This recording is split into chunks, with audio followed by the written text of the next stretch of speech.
come back to me, y'all. I gotta agree with Anton on this one. No, I agree. Like I don't read verses like that. I'm just trying to bring up a verse for you guys. I'm not trying to make this no Bible study. So that's why I didn't do all that. That's so Romans 3 says, fuck these bitches. How about that?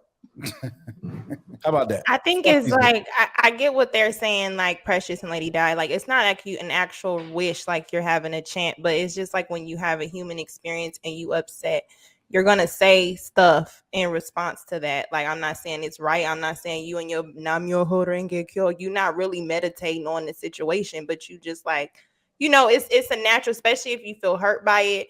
A lot of different things. Like I think, if we honest, I think we've all had an experience where we could have said something.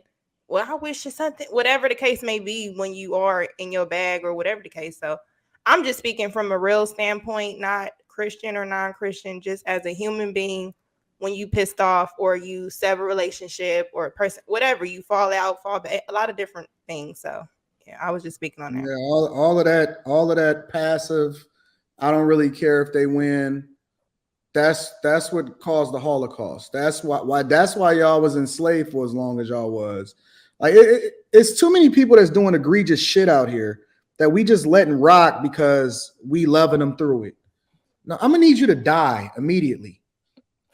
So, I need you to go away. I need you to really, really die a horrific death. And but I need an adversary, Anton. Like if everybody's gone, there's no more adversaries. So from a competition standpoint, you want an adversary, whether it's a new adversary or the same adversary that came back up. So I don't want them to die. I want them to come back so I can fuck them up again. That's my way of looking at it. All right, go ahead, Lady Dad, and let's go ahead and get to the panel so we can get through this topic. Go ahead, Lady Dad, read what you're going to read. All right, it says, I'm just going to read the NIV version because most people understand that. It says in Proverbs 24, verse 17, do not gloat when your enemy falls. When they stumble, do not let your heart rejoice. Now, I could send this in the back chat and you could look at the beginning verse, the whole verse. It does say that, though. So that's why I'm not saying like we can't feel it because somebody will do you wrong. You're like, damn. But you got to like kind of remove those feelings. Don't give a fuck what they do. I don't care. Self-control. Like, yeah, I don't give a damn. You keep waiting for that and I'm going to destroy you the entire time. And I'm going to destroy you to the point to where you don't exist no more. You keep praying for me though. And then stand on your neck while you dead. You keep praying for me though. But I think what's meant for you is for you. You get what you work hard for. So there are people are waiting on their downfall, but they're considered fail proof because they just operate in a way where they're gonna keep getting it. Lucky, we need adversaries. Like we thrive off of the battle. We thrive off of the adversarial side of it. So no, we want to enjoy. It's something enjoyable about it. Are you saying men in general? Period. Adversary, no matter what it is, whether it's a podcast, whether it's a man, no matter what it is, give me an adversary so I can tear their ass up.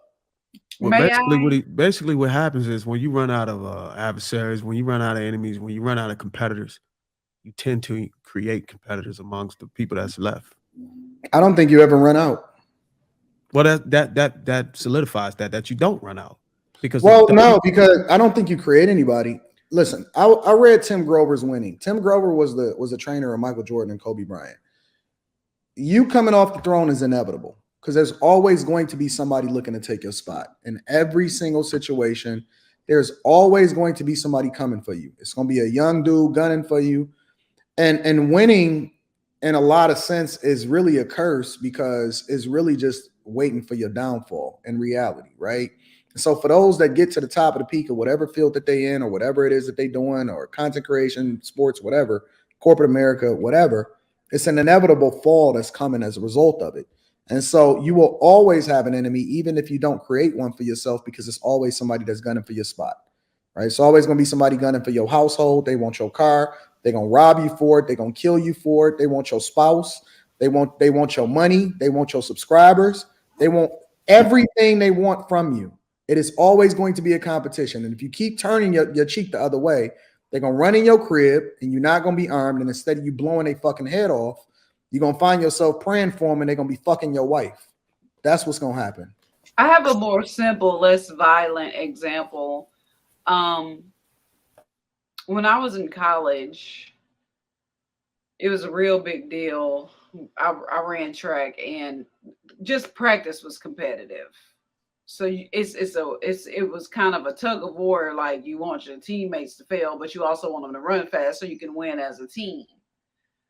But on that podium, when you're looking down at people that you know next week want to rip you to shreds or wish injury upon you or wish you fall over a hurdle and break your leg, whatever it is that they want to be your downfall, that's real. I'd be lying if I sit here and said I've never looked at somebody on the line and be like, damn, I wish this bitch would just pull a hamstring.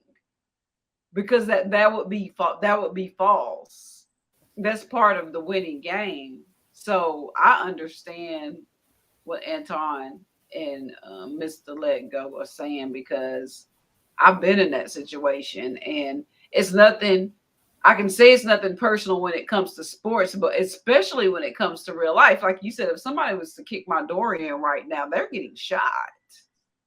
I'm taking their life, not shot to stop. Like, please, no. I'm ending their life. Not thinking about their family. I'm not thinking about if they got children, why they kicked my door in. I'm unloading a couple of clips in them just for having the audacity. No word does not condone any violence. Oh, my bad. Just for real. And she started off by saying something less violent.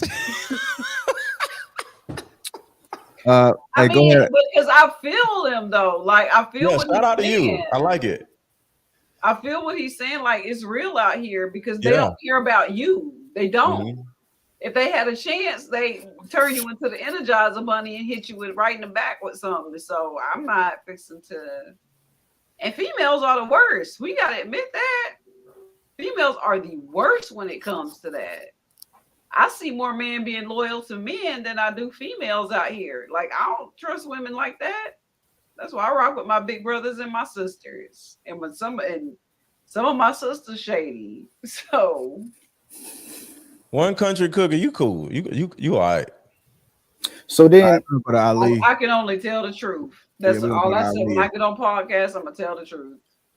All right. So then, just using everybody context, are we then essentially people who are evil that are trying to do good, or are we good people who are trying to refrain from doing evil? Because what it sounds like is that the objective is supposed to use love as a dagger or sword to manipulate someone to fulfill your will. And if that's the case, then everything we're talking in the context has to be lies, and instructing each other to do better, instructing each other to love each other, instructing people to support each other, unless it's your will.